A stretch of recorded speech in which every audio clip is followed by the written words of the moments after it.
Great. So welcome. My notes here say if anyone has any technical difficulties, the IBO team is going to share a phone number in the chat that you can call to help work that out. But it sounds like we're all well connected. So I'm just going to do a roll call of the advisory board members that are here. So we have Mark Cannizzaro, Deborah Golby, Wayne Ho is going to be attending at 9. Fenwick Huss, we see Mark Page and Tony Shoris, and Karim Hudson had something come up, so he is not here. I'm Jennifer March, and then I'm going to turn it over to either Ronnie or Lisa to the IBO staff that are on, and any other people from other city agencies that are in attendance. Sure. So if people want to just give a little wave so we can put a face to the name. I'm just going to go around my Zoom room as I see it. So George Sweeting from IBO. Morning. Ronnie Lowenstein. Hi. Director Tara Swanson. Doug Turetsky. Beth Brown, who's presenting today. Yolanda Smith. Paul Lopato. Sarah Stefanski, Michael Jacobs,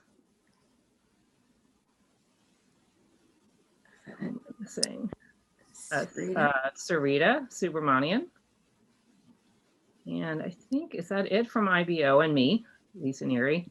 And then we have a couple of people from the elected officials representatives offices. So we have Elizabeth Guzman from the Public Advocate's Office, Preston Niblack from the Comptroller's Office. And then there are a couple of people I would like to identify themselves, if you can. Hi, I'm probably one of them. Amanda McKinney from the Queensborough President's Office. How are you? Oh, hi. Good. Nice to meet you. Welcome. Thanks. Thank you. That's it for the intros, I think. Great. So before I turn it over to Ronnie to give the director's report, I'm just going to ask for approval of the minutes of October 14th, 2020. So I need a motion. Moved. Tony, motion? Second. Yep. Second? Second. Deborah, was that Deborah that seconded, or Mark Page? Mark Page seconded. Okay, all in favor? Aye. Thank you. And let's turn it over to Ronnie. Okay, good morning. I just was going to hit a couple of highlights of what we've been up to. Our work has really been focused primarily on the preliminary budget.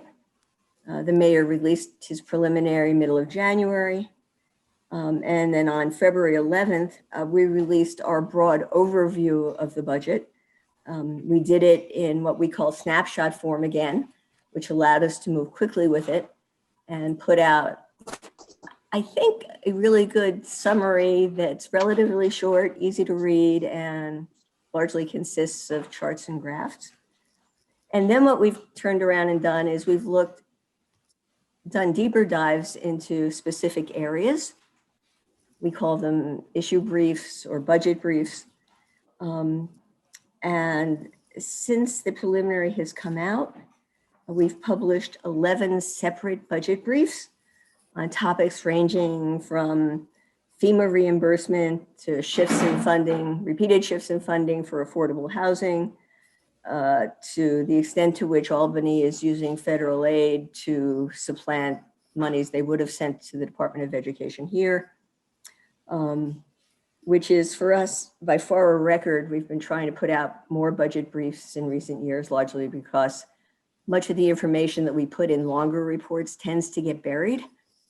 So by putting them out topic by topic, and lately they've been one a day, we've gotten more attention for them, and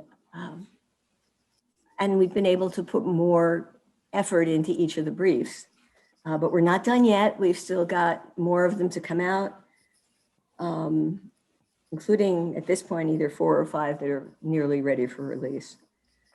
But I think getting that first report out that had IBO's full revenue forecast and a complete repricing of what was in the preliminary budget, coupled with all the issue briefs, is really, I think served our purpose as well. And we expect to continue doing it pretty much along those lines. Looking ahead, we're starting to think about what to do as we have a nearly totally new government starting in January.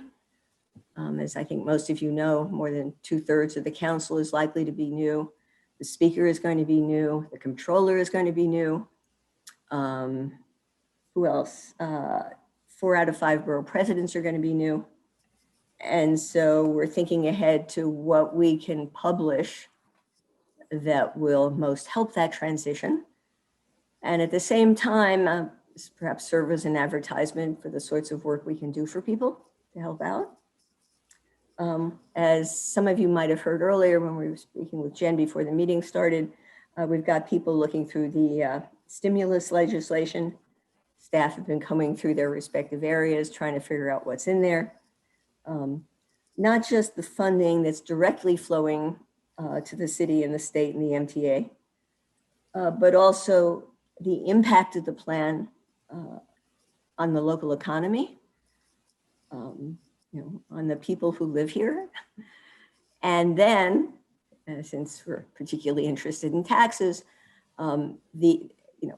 what those impacts mean, what the secondary impacts of that mean for the city's revenues. So all of that is underway. And the other big thing that's happening in our office was the other day, the city's Department of Citywide Administrative Services and the Office of Labor Relations announced that city office workers who have been largely working from home will start returning to the office beginning May 3rd.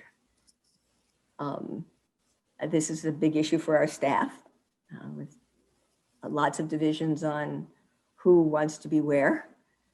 And on top of it, the offices that you have all seen now aren't sufficiently large to accommodate the entire staff and keep everybody safe. So I'm sure we're launching what promises to be a many-month discussion to try to figure out how best to do this, maintaining productivity, but basically putting health and safety is our first priority. So that's what's been going on. I'll happily take questions anybody's got. Oh, okay. Then let me turn it back to Jen. Great, thanks, Ronnie. So before we begin our staff presentations, I have notes here that we're going to try to actually function as if we were in the conference room. So if advisory board members and representatives from elected offices have questions, you can unmute and ask your question. If it becomes unwieldy, we'll then revert to using the chat. So with that, our first presenter is Yolanda Smith, and she's going to talk about Carter cases. So Yolanda, I turn it over to you. Oh, well, let me take a second and introduce Yolanda first, which is what she's expecting. Just to start with, Carter students are students with special needs who, rather than attending school with the Department of Ed, attend private schools with the tuition paid for by the department. We've been interested in these cases for a long time, but it's been really hard to get information on them. And Yolanda's done, I think, a major service in being able to provide some of the information we'd like from the department. We don't have everything we would need or want, but she's going to talk to you about what she's been able to find so far. So take it from there. Good morning. I will share my screen momentarily. As Ronnie said, I will be talking with you today about Carter cases. Carter cases are an ongoing challenge because expenditures are difficult to project. Parents of students with special needs can seek non-public schooling for which the DOE might have to pay, and no one can actually anticipate when or how many of these requests might arise. Carter cases have also had a long-term trend of growing costs. This year so far, the DOE has added 220 million to its budget, raising it to 626 million. Also, Carter cases are equally challenging for families themselves who are paying these special school costs first upfront in the hopes of getting reimbursed later. Yolanda, I have a question. Are Yes. the Carter cases just the ones where the parents proactively put the kid in a private school, or does this include all of the kids who are placed in private schools or non-New York City schools, however you place those kids? Mhm. No, these are the ones where parents are seeking to challenge a student's educational plan by deciding for themselves which school they'd like to place their child in. So then I wonder whether I think I have to say I only skimmed your presentation yesterday, your paper. I wonder whether if you see an increase in the Carter cases, you see a corresponding increase or decrease in the kids that the city places proactively in these kinds of placements. In other words, is the city refusing to pay for more kids, and so more parents are saying, I'm going to do this anyway, and then I'm going to sue you?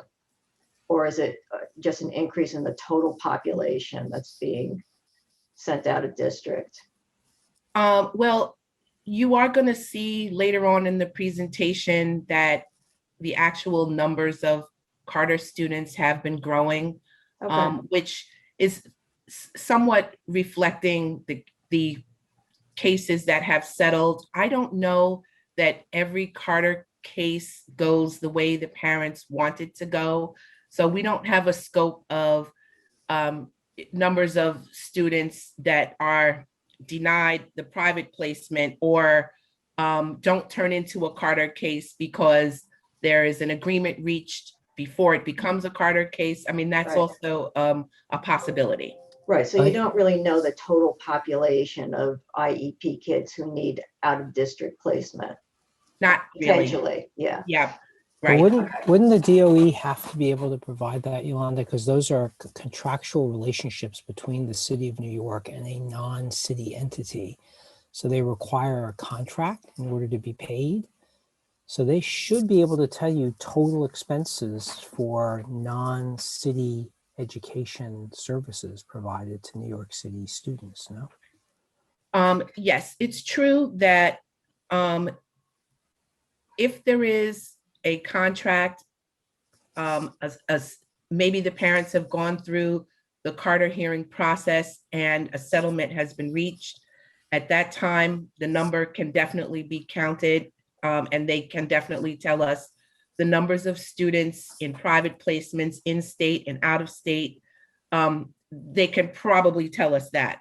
What I'm speaking about really here, the challenge is that you never really know at any moment when a parent will decide that they would like to go this route. You can't really adequately, guess, if you will, when a parent will say, I don't agree with this IEP. I don't feel that there is a proper public school placement. We would like to just place our child where we want them and then try to seek the reimbursement on the back end. But they are mandated to provide special education services. That's a mandate. And they should do that. The issue here is that there are schools within the DOE, seats, classes that the DOE might feel is the appropriate setting, or there could be a school on an approved state list that the DOE feels is an appropriate setting.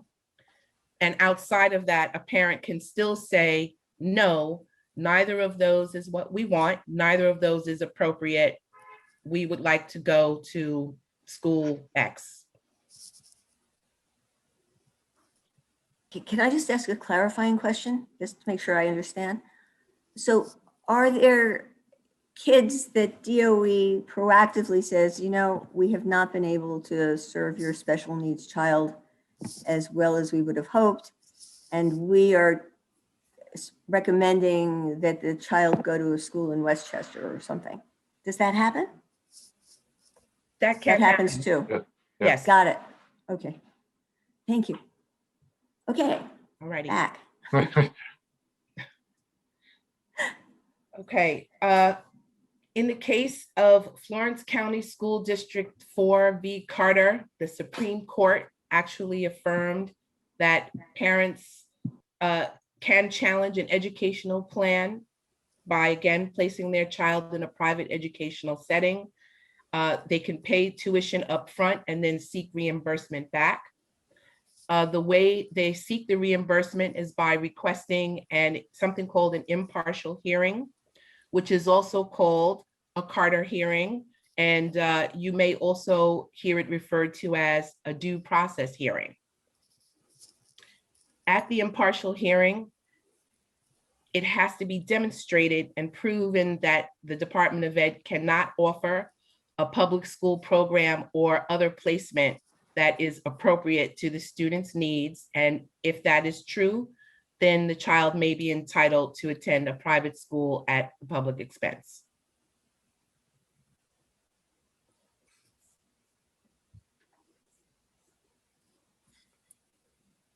Here, I am showing you the major categories of Carter-related expenditures. In FY 2020, expenditures reached $710 million, and tuition is in fact the largest Carter case-related expenditure. That's represented by this large section of the donut here. Last year, it's also called payments to contract schools. It is in fact tuition payments. They came in at $503 million. Obviously, the largest portion, it's 71%. This section, the second largest section in the Carter world, is for education consultants. Last year, they came in at $179 million, or roughly a quarter of all these expenditures. The educational consultants they include related services to students that support direct instruction for special needs students. And these are services that are performed by other than city employees. They include such things as hearing services, mobility services, occupational therapy, nursing services, or if a student needs an aid, it's things like that. This lime green slice of the donut represents legal and arbitration that came in at $23 million last year, 3% of this total donut. And it is just as the name suggests, it's all any legal and arbitration costs associated with Carter cases. And then finally, let me mention, it doesn't have a label, but this tiny dark blue slice here actually represents Pupil Transportation, if there are any transportation needs for these Carter students. It came in last year at $5 million, but it's a very small, it's less than 1% of this total donut. So Yolanda, these are expenses incurred by the city or the school. I've forgotten how school funding is related to the city budget, but this is only on the school side, right? No, this is the Department of Education's Carter case. That's what I meant by the school side, as opposed yes. to what the parents are paying. So yes, so okay. This actually represents what the DOE. So in this section, this is the tuition payments that the DOE is sending to the schools. So my question is about all these education consultants. I mean, I understand that school districts often pay for outside consultants, but these are consultants just for the kids who are involved in Carter cases, and it doesn't matter whether those kids are actually sent out to outside schools. So the ed consultants are for a different population than the payments to contract schools. No, everything here is actually serving a Carter student in some capacity. In any given individualized education plan, or IEP as they use the acronym, if the child needs an additional service, it is provided for here over and Right, but- above whatever tuition costs could be. That I understand, but not every kid who goes to, not every kid with an IEP obviously goes out of district, and not every kid out of district is a Carter kid. And so the ed consultants here, are they just for the Carter kids or for all the kids? These are strictly related to Carters. And successful Carters? Yes. Okay, got it. Thank you. Can I ask a question that might seem kind of hard to answer? Is there, does the city, or is anyone looking at is there a way to aggregate the IEP data? Like what, like not like stripping identification out of it, but actually understand what the, for lack of a better word, diagnoses is that's driving special education placements? You know, much like we could look at Medicaid or hospital data around utilization, or we aggregate screening at the pediatric level to understand what's influencing development. Is there anybody looking at the actual IEP data in an aggregated format so we could understand two things? What might we need in the school system to respond to children's needs, but also what's driving just the ballooning of Carter cases? Okay, so in relation to Carter cases specifically, we don't have any classification data. We know anecdotally, they're telling us that students with autism are making up a good share of Carter cases, but we haven't actually seen any data to that effect.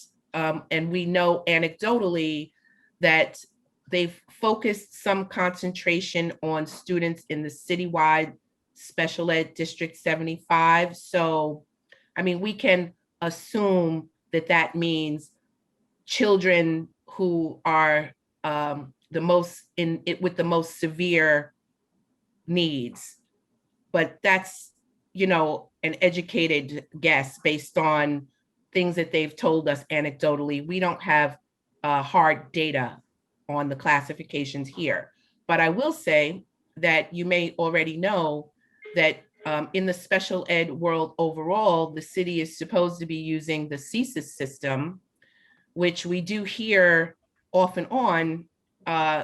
You know, sometimes it works, sometimes it doesn't work. It's been a very, you know, spotty track record in terms of data reliability. So, and I don't know that they've made CSIS data available to us yet.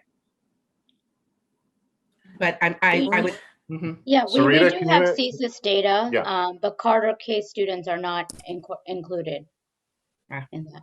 Right. There is special ed data, Jen, that does take you through the 13 categories of special ed in aggregate for all special ed spending, the billion or 2 billion, whatever it is. But I don't think I've never seen it specifically on Carter kids.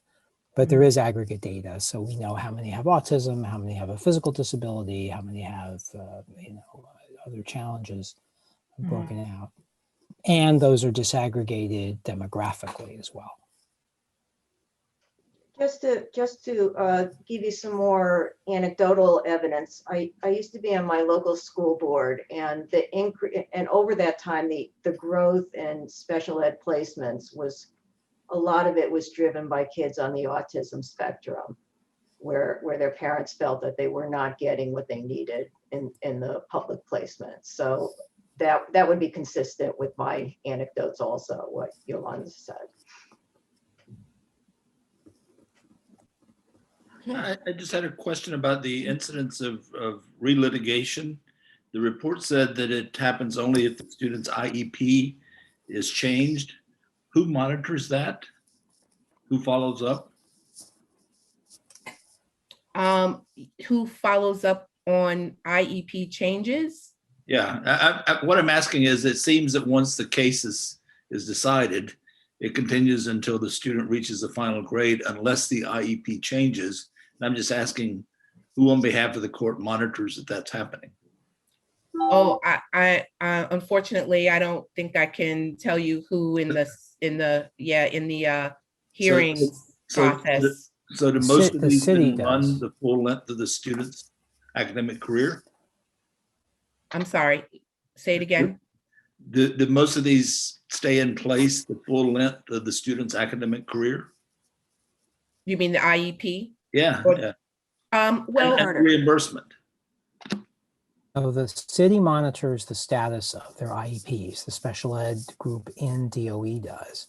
Okay. But the key point you're touching on here, Fenner, because I had some role in this decision, is under the Bloomberg administration, it was required that the parents relitigate the Carter case each and every year. Right. Oh my God. And this was quite brutal for the Yeah. parents and was actually not very effective because in general, the judge tended to decide the same way she Right. did the year before. So we changed the policy to say what you just said, which is that you don't have to relitigate unless there was a change in the IEP, in which case either the city or the parents could seek it. And that dropped the number of relitigations, but increased in effect. I mean, I'm sure we'll talk about that, but it probably led to some increase in total Carter volume. Okay, thanks. Okay, Yolanda. okay. Here I'm showing you the trend in numbers of Carter students. Carter students have increased by 160% in 6 years. These numbers do not reflect cases in litigation. These are actual Carter students where the cases have settled. And I don't know if you can see, but in FY 21, the numbers are up to just about 14,000. And our data is relatively recent as of February. I will say that you see the steady increase over the years. Annually, it's been roughly about 1,400 students every year. And actually this one time span between 19 and 20 was slightly over that average at about 1,900 student increase. So Yolanda, you'd want to compare this to the growth in the special ed population over the same time period.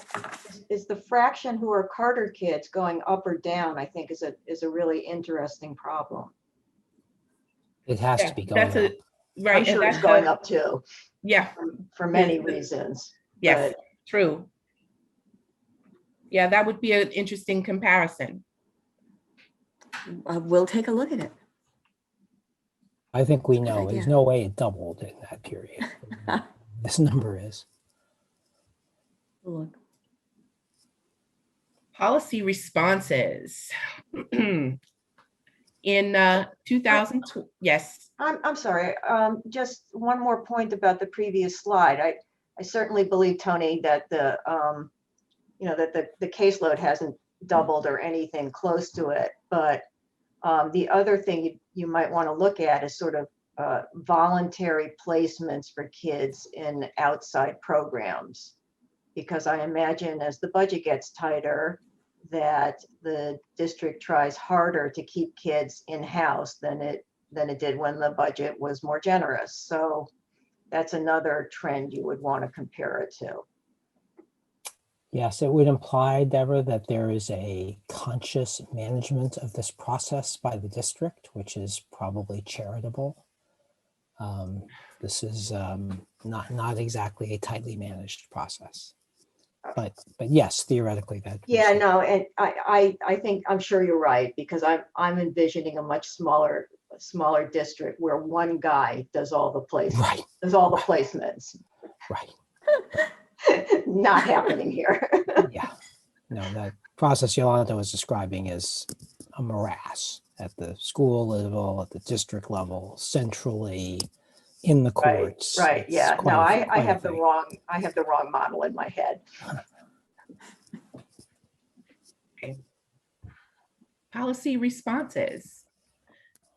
In 2012, at the start of the school year, the Department of Education launched the Impartial Hearing Order Implementation Unit. This was designed to manage implementation of resolved cases and to make payments resulting from those cases. In 2014, also, I can mention that the department had an overall goal of making the settlement process more efficient. They identified a plan to, when settlement of cases is appropriate, they wanted to do so within a 15-day timeframe. Although we don't know actually how long it takes to come to the understanding that a settlement would be appropriate. The DOE also wanted to, as Tony Shores mentioned earlier, the DOE wanted to stop relitigating or deciding cases unless there was a change in the IEP placement. The DOE also was moving to avoid any other unnecessary litigation, such as when there are cases where they know that they are unable to offer a placement within a DOE school, and also when a child was about to enter the final grade of a school. In 2019, the department made several investments in special education. And by that, I mean, they increased dollars for psychologists, therapists, and social workers. All of that was to improve the timeliness of special ed assessments. They also were funding a number of teachers, paras, therapists, things like that, to expand special education supports. They also increased the number of attorneys to help with the processing of cases, and a few other targeted dollars in order to stem the rise of Carter cases.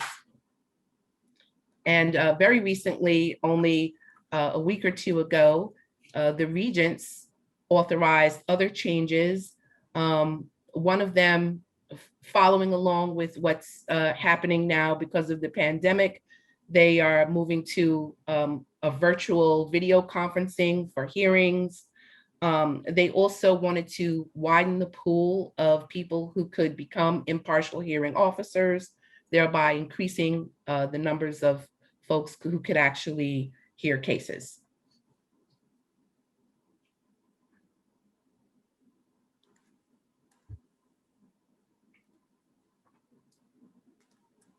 On this next slide, I am showing you that there's been a trend of tuition payments being a main driver of Carter case expenditures.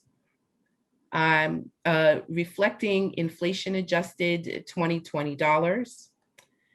The blue bars here are the tuition payments to contract schools. You'll see increasing trend over the years. The dark blue sliver representing those small legal and arbitration costs, services attributed to Carter cases. And my lime green bar here is representing those education consultants. And as you look at this trend, you will notice that 2020 takes a very large uptick. So it appears that there were cases that actually settled in 2019, but the department was not able to pay those cases in a timely fashion, and they wound up having to be expensed in the 2020 year instead of 2019. So we understand that The payments have been going up. However, 2019 looks like an anomaly, but not really. It's just artificially depressed because a number of payments that landed in 2020 should have landed in 2019. And I'm also showing you here 2021 as the story is rolling out. This year, expenditures are already up to 400 million.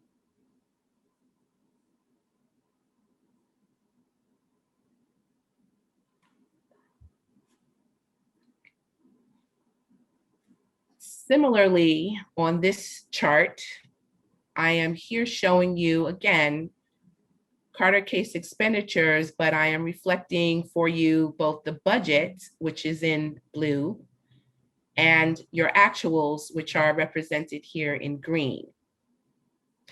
You'll notice that over the years, the department started out being able to adequately project expenditures up until maybe about sometime in 2015, expenditures really started to outpace the budget. In 2021, this year, there is another interesting story. Originally, the budget was set at about 400 million, but as of December, expenditures were already capping up to 398 million. And at the prelim, as I did mention at the top of the presentation, the department had to add 220 million to the budget in order to maintain it at a level in which they will be able to sufficiently cover expenditures. And again, based on what we've seen earlier about the numbers of Carter students rising, I do expect to see more expenditures that, hopefully it won't surpass the budget, but I do expect to see some sort of additional growth this year in expenditures. Yolanda, can I ask a question? Do you know if are you able to split how many of these settings are residential versus non-residential? And do we know if there's been any disruption in those that are residential due to COVID? I wish we had that level of detail, but unfortunately, no. In conclusion, what is the future for Carter cases? In the fiscal year 22 budget remains at roughly 2019 levels. It's about 446 million on an unadjusted basis. And as I shown earlier, enrollment continues to increase. Policy responses are mostly focused on processing of cases and making the overall process more timely and smoother for parents, including receipt of payments. However, none of those kinds of improvements I feel really address the true nature of the problem, which would be to actually avoid the special ed requests having to turn into Carter cases. As I mentioned on the previous slide, only recently, relatively recently in 2019, we start to see the DOE actually add some instructional resources that could help avoid Carter cases, but I am actually left wondering, based on what we know, whether those resources are just plugging the other gaps in special education services rather than to specifically address potential Carter case requests. And that's all I have. Okay, are there any other questions or comments? Yeah, does the city budget separately for Carter cases? Because I mean, Carter cases are a weird thing. They're not weird, but that says there's a difference between what the district wants to do for the child and what the parents think is appropriate. And so this is really just a piece of the whole out of district placement problem, which is a piece of the in-district services for these IEP kids. And, I don't know, I didn't even know how much of this went on in my own district, but Carter cases are problematic for so many reasons. The biggest one that leaps out at me is that only rich parents can take advantage of this. You got to fund a school placement that might be $100,000 a year, probably more than that now for your kid. And then you have to hire a really expensive specialized lawyer to fight with the city. So, this is a huge, huge problem, but it's embedded in a bigger problem. So I wonder if we really want to be looking only at Carter cases rather than looking at them in context. Not that you necessarily have the data to do that, but Yeah. they're a small piece of a really big problem. They do have data, I'm not sure they're sharing it, on the distribution of Carter cases by district. And it is, as you said, Deborah, extremely concentrated in a handful of districts. My recollection was half the Carter cases came out of like 3 districts in the city, which you can imagine they're 15 and 2 Right, you and don't 3. have to name them. So, right. So A, there's this huge inequity problem. B, there is this growth. And as I think Yolanda noted, I mean, it's the autism numbers that are soaring in particular. And that's statewide. That's not just in the city. Autism has been by far the fastest growing category of special ed for a while, and it's doubling in number, et cetera. But I think the biggest question was the one that I forget whether Jennifer or somebody asked about, if we knew the diagnoses for the kids, why can't we be creating services in the school system to address the needs of those kids?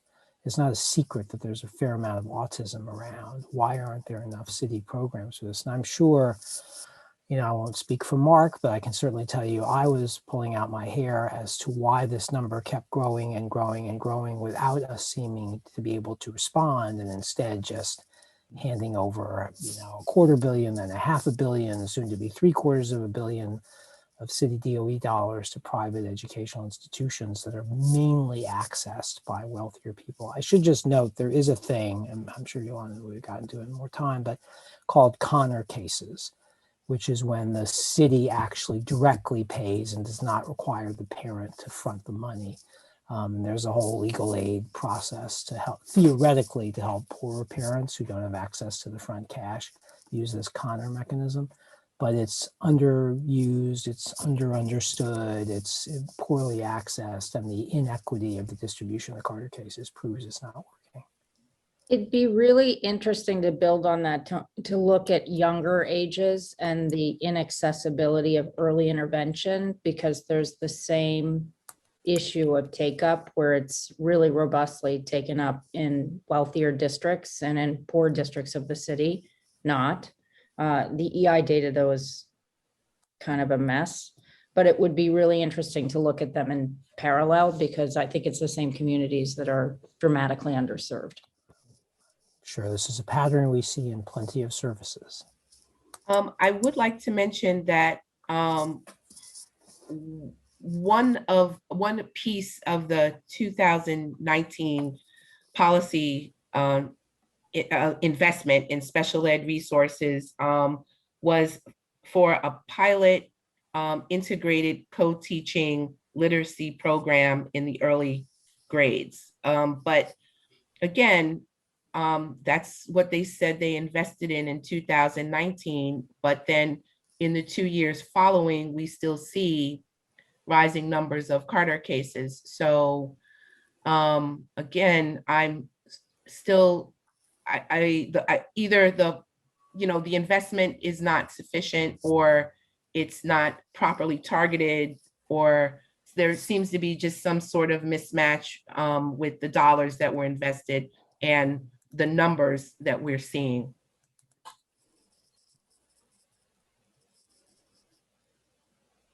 I think you've given us a lot more to work on, although we're also going to have to work on access to data here, but some important paths to follow. So thank you, Yolanda. Lisa and I just wanted to stop and make sure that all of the advisory board members were staying through the remainder of the meeting. We've got our quorum, but we want to make sure that if anybody needs to leave early, we could go into executive session sooner than later. Is everybody good? I'm Okay, going to great. need to leave early. I did put Yes. put something in the Yes. chat. Thanks, Right. Mark. And we appreciate that, which is why I was asking the question. Okay. Yeah, we're good. So let's proceed to our second presentation. It's from Beth Brown, who's a senior budget analyst, who's just completing an evaluation of a city economic development program that provides tax incentives to encourage industrial development. This is the second in a series of tax expenditure evaluations that we've done at the request of the City Council. And Beth is going to give you a shorter version of what she presented to the Council Finance Committee just a couple of weeks ago. So Beth, if you could take it, that'd be great. So I will be presenting today, as Ronnie said, an overview of our findings of our evaluation of the IDA, the Industrial Development Agency's industrial program. And the findings will be published in a forthcoming publication. But as Ronnie mentioned, I presented to the City Council about a month ago. Just so an overview of what the industrial program is. It provides tax incentives to lower the cost of constructing, renovating, and owning industrial facilities in New York City. In fiscal year 2019, which is the last fiscal year in our analysis, it cost the city $31.5 million, and around 200 projects are receiving tax benefits in that year. I just want to talk a little bit about the history of the program and its goals, because that's, of course, how we evaluate the program, see it's meeting its goals. So the Industrial Development Agency was created in 1974 at a time when the state was authorizing the creation of these agencies all over the state in an effort to retain the city's industrial base, which it was moving to the south and abroad. And for many years, the main way the IDA provided assistance to industrial firms in an effort to keep them in the city or attract new ones to the city was through the issuance of tax-exempt bonds. And with those bonds came other incentives, property tax breaks, mortgage recording tax breaks, and sales tax breaks. In the mid-1990s, during the Giuliani administration, there was some discussion that these programs, the programs of the IDA and some of the other cities' economic development programs, weren't meeting the needs of smaller or mid-sized businesses. So what the IDA did is created a new method of financing that did not require tax-exempt bonds, because tax-exempt bonds can be very expensive and the deals are time-consuming and just small businesses couldn't access them. So what they created was something called a straight lease program. And how it works is the Industrial Development Agency will take nominal ownership of a firm's property and then lease it back to the firm. And because the IDA now owns the property, the firm is eligible for the property tax, sales tax, mortgage recording tax breaks. And so the program was created to sort of target these smaller and mid-sized businesses, and it was called the Straight Lease Program for Industrial Projects. It's been renamed several times, and now it's just known as the Industrial Program. And 26 years have passed since the creation of the program. So for its goals, we looked for a sort of more current take. And so there is a document that the Industrial Development Agency, all industrial development agencies across the state are required to publish. It's called a UTEP, Uniform Tax Exemption Policy. That is just a basic guiding document for everything the IDA does. And in 2017, they reissued this document with a policy objective for each of the IDA's programs, including the industrial program. So I put the policy objective of the industrial program up here. It says the IDA recognizes the importance of the industrial sector by virtue of the sector's ability to create living wage job opportunities. And by preserving, enhancing, and building industrial space, the agency can diversify the city economy, support advanced manufacturers, incentivize and spark innovation, and create pathways to the middle class for city residents. So that is a mouthful and a pretty long goal. To sort of sum it up for our evaluation, we thought of it as the point of the program is to preserve industrial space in New York City in order to create living wage jobs and diversify the city economy. So how does the program work? A little bit about who gets in and how that works. So all of the programs of the IDA, all of the assistance they give out is discretionary. So you have to meet some basic eligibility criteria, and then you have to be approved by the IDA's board of directors, most of whom are appointed by the mayor. So the eligibility criteria for this program you have to be acquiring, constructing, or renovating a space for industrial use. So industrial uses include manufacturing, wholesale trade, transportation and warehousing, et cetera. And there is a minimum capital investment. You have to invest at least $1 million into the site. So there are the basic criteria, and we wanted to learn about who was actually getting the assistance from the program. And we talked to the IDA and some program beneficiaries, and what we learned is that most of the firms that receive assistance to the program find out about it through something they call an IDA consultant. And these are often former IDA employees who work with the real estate industry to publicize the IDA's programs and to help firms apply for a fee. And so how it may work is there's a manufacturing firm that's looking to expand, so they're looking for new space, they're meeting with real estate lawyers or lenders, and they say, okay, there might be some city tax incentives to help you afford this space. They set them up with one of these consultants who first assesses whether they meet the basic eligibility criteria, and then whether they're likely to receive assistance from the board. And I'll talk about what that is in a second. If they decide the firm is likely to receive assistance, they all meet with the IDA staff, who does a similar assessment. And if they think they're likely to receive the assistance, they'll invite the firm to apply. And what does the board of the IDA consider in these applications? Well, the UTEP, this guiding document, outlines what they're supposed to be considering. And the first criteria is inducement, that the project would not go forward without the help of the IDA, that they'd have to go somewhere else or buy a smaller space, et cetera. They consider the capital investment, the size of the capital investment the firm will make in the space, a job creation goal. So any firm that applies for assistance from the IDA has to provide a job creation goal for 3 years after they complete their capital project. The industries considered, and then the IDA staff is also required to do a cost benefit analysis that's provided to the board.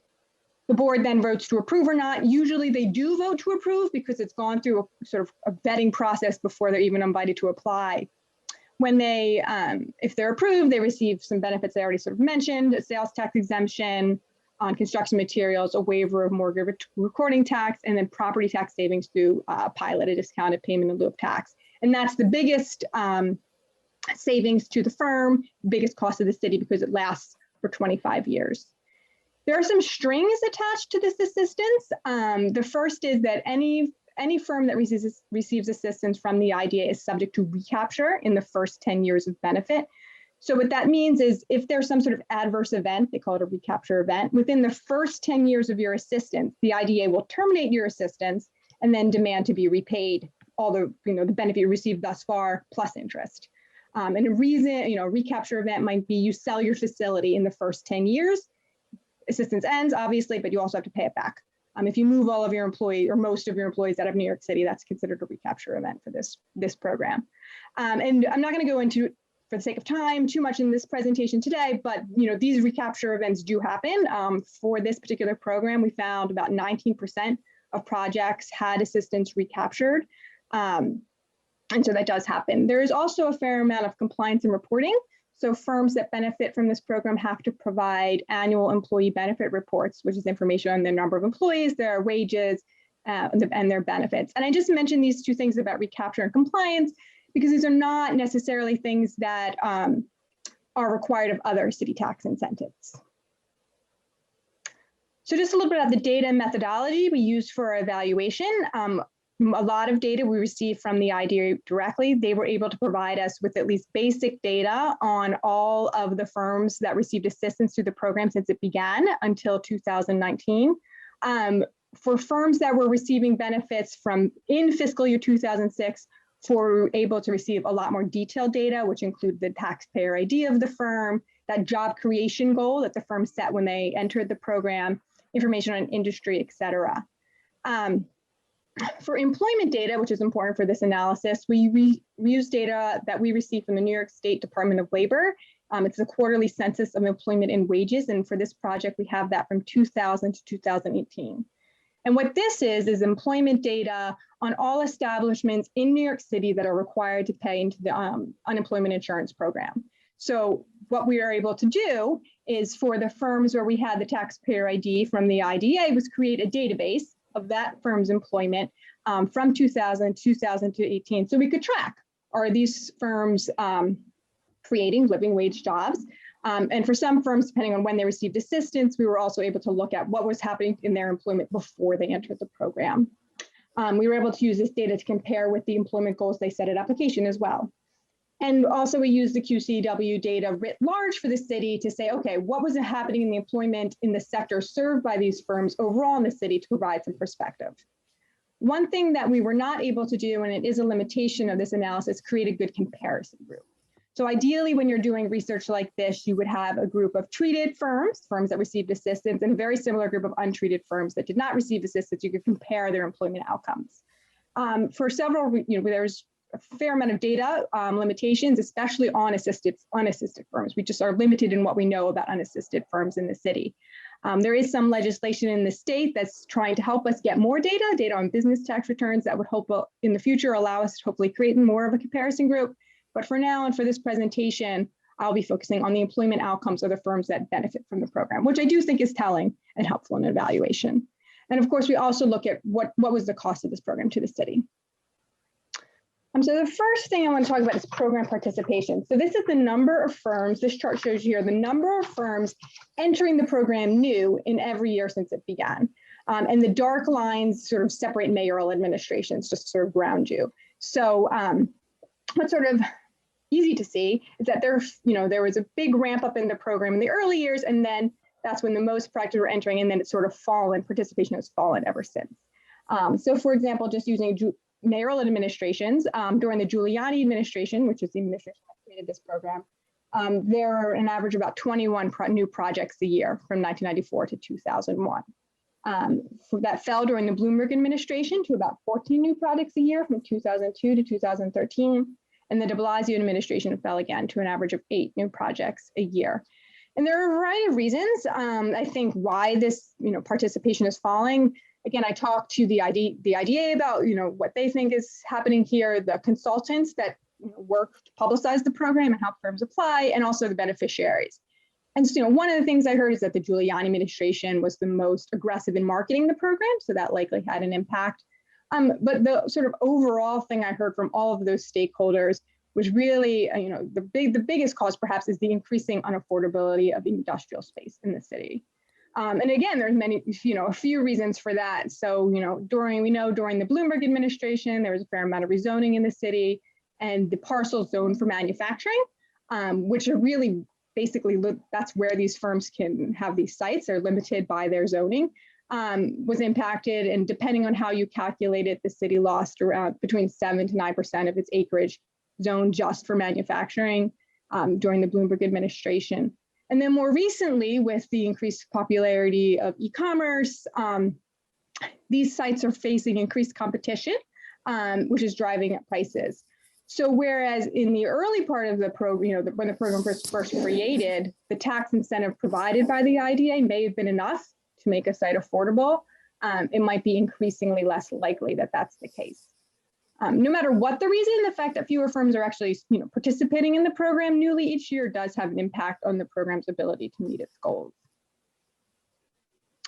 So despite the fact that few firms are entering the program in any given, in more recent years, we still have a fair number of firms receiving benefits. So I said at the beginning that there were 200 projects receiving tax benefits in 2019, and that's because of the 25-year length of the tax benefit. So even though very few of these may be added on in each year, there's still a fair number receiving benefits in any given year. Let's talk about our evaluation findings. The first thing that we found is that most of the firms that take part in this program already have employment in New York City when they enter the program. So this is not a program that's necessarily attracting firms to New York City. It's more of a retainment program. We found that 94% of firms that took part in the program had employment in New York City when they entered the program. Another 6% were new firms or new to New York City. Of those firms that participate in the program, they're small. The median number of employees is 34.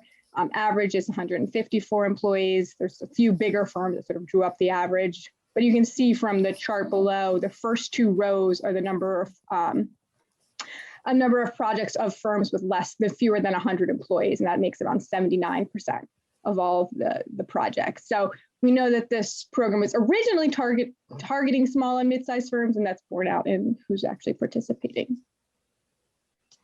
So we used our employment database that we created with the QCW to first look at, okay, what was happening to these firms' employment before they entered the program.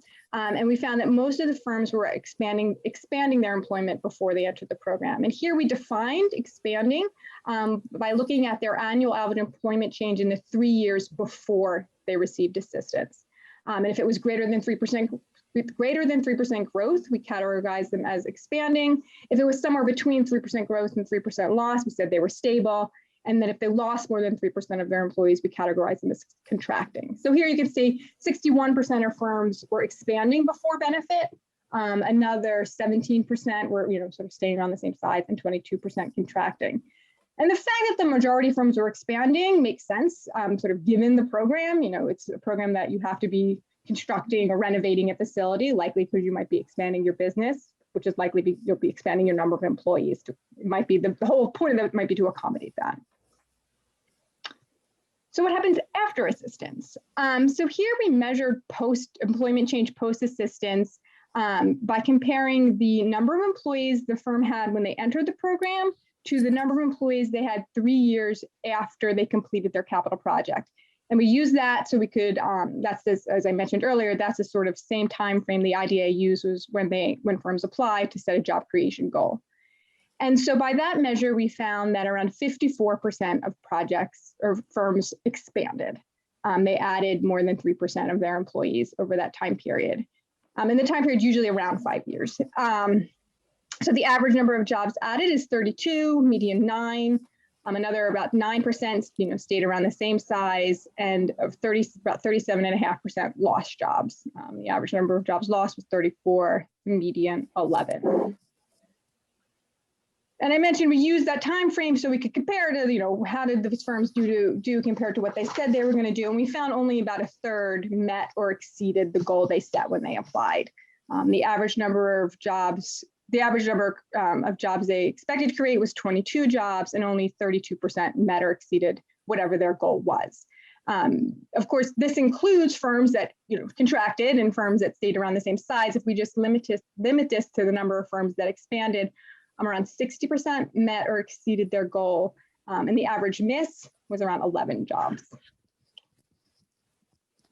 And so we cut the data a few different ways in our paper. I'm going to talk about one way here. We wanted to look, okay, was there any sort of trend to which firms are expanding, which firms are not adding jobs post-assistance? And so here we looked at it by sector. So there are various sectors that make up the industrial sector in New York City: manufacturing, wholesale trade, construction, transportation and warehousing, retail trade. The majority of projects that partake in this program are of the manufacturing sector. So that is the leftmost bar. About 60% of the projects were manufacturing firms. That's followed by wholesale trade, which made up around 20% of projects. And I'm just going to focus on those two right now. And so what these bars show you is the green is the number of firms within those subsectors that expanded their employment. The blue is the ones that stay the same size, and the purple is the number that contracted. So for the manufacturing sector, we can see around 45% of firms expanded. 15% stayed around the same size, and 40% contracted. For the wholesale trade sector, which is right next to it, 74% of firms expanded, although the number is similar to manufacturing just because there's fewer wholesale trade firms, and 26% contracted.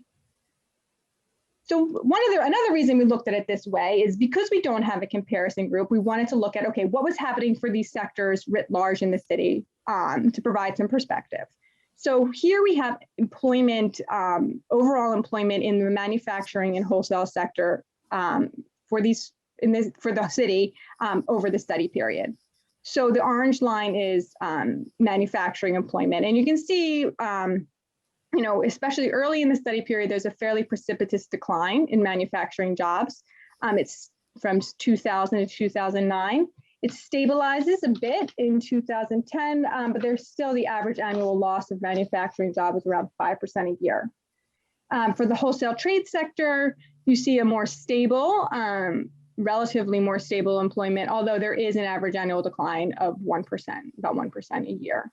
And so, we showed this because I wanted you to think back to the slide before where we looked at the manufacturing sector and we saw that 45% of firms were expanding, 15% were stable. So 60% were either growing or sort of staying around the same size. In the wholesale trade sector, we saw 74% were expanding. So it does appear that the firms that participate in this program are doing better generally than sort of the trends in their sector. We also know, though, that most of these firms were expanding before they entered the program. So we can't say this is because of the industrial program. But what seems very likely is that because the idea is selecting firms that are expanding to participate in this program in an effort to keep those jobs in New York City.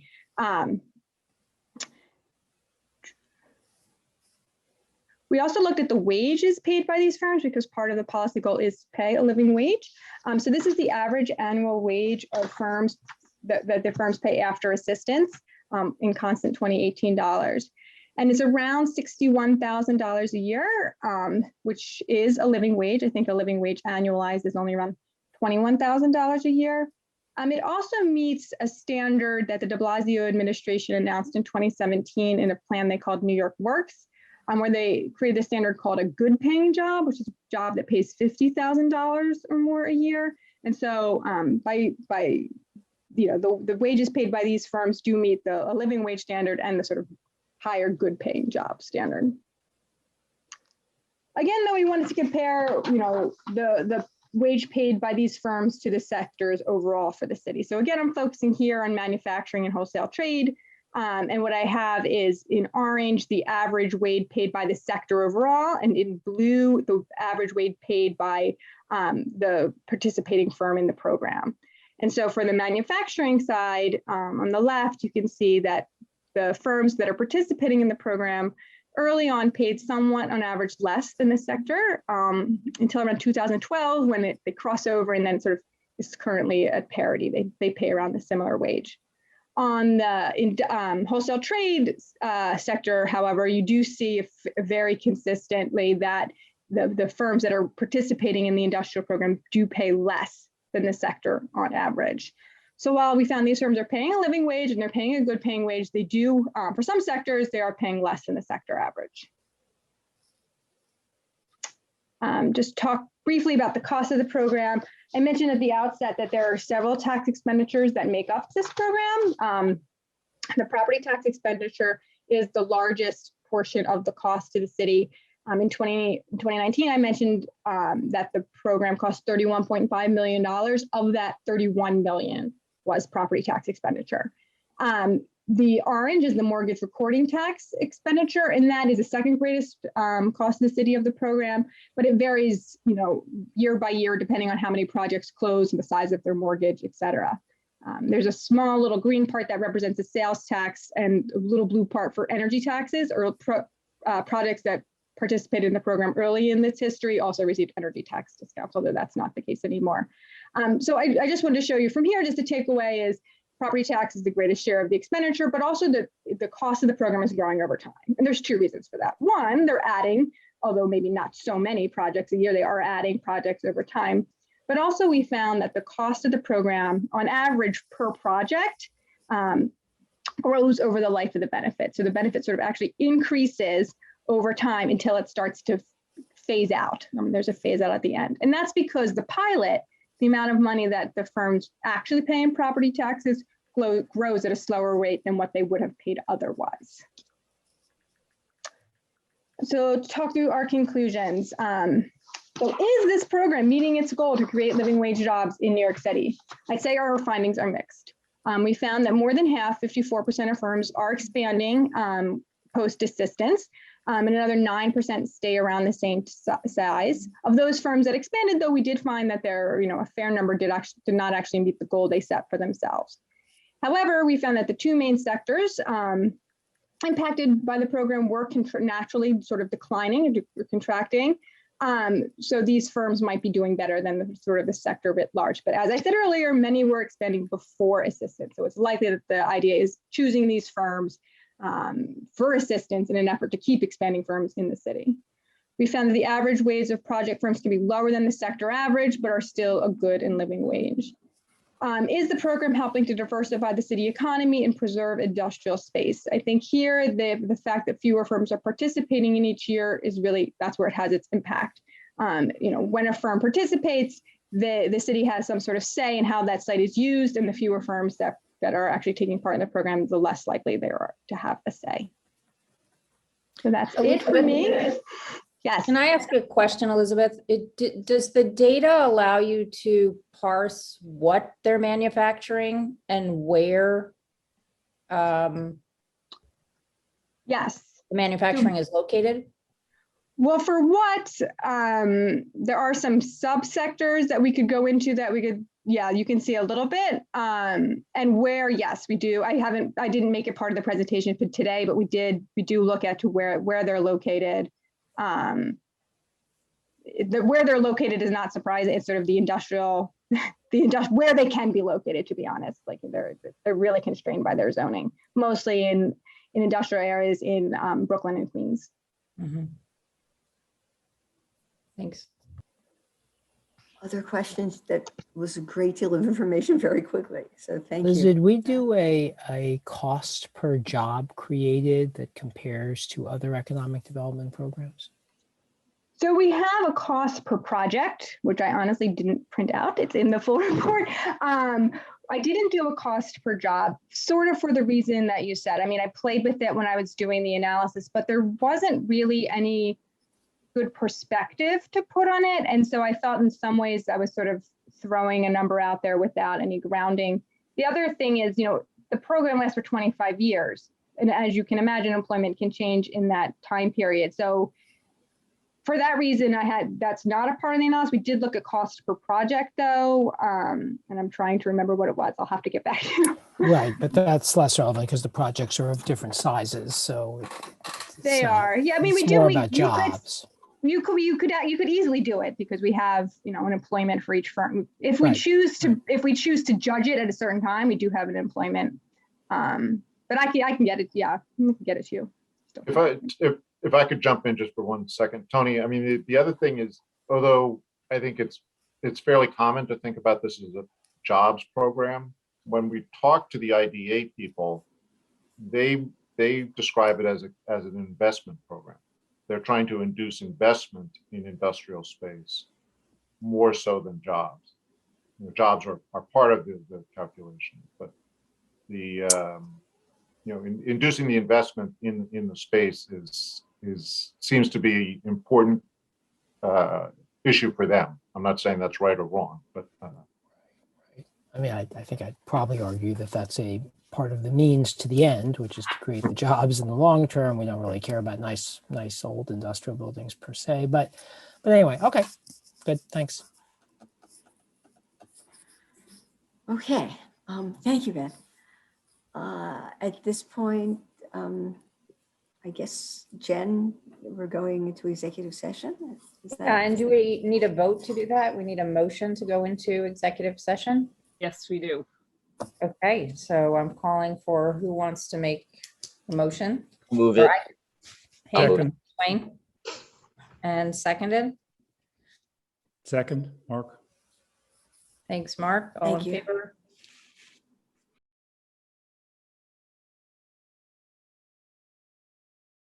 Okay, so did you want me to make a motion to adjourn? Please. Okay, I will motion to adjourn. Do I have a second? Second. Tony, all in favor? Aye. Great. Thanks, everybody. Bye, everybody. Thanks, Deborah.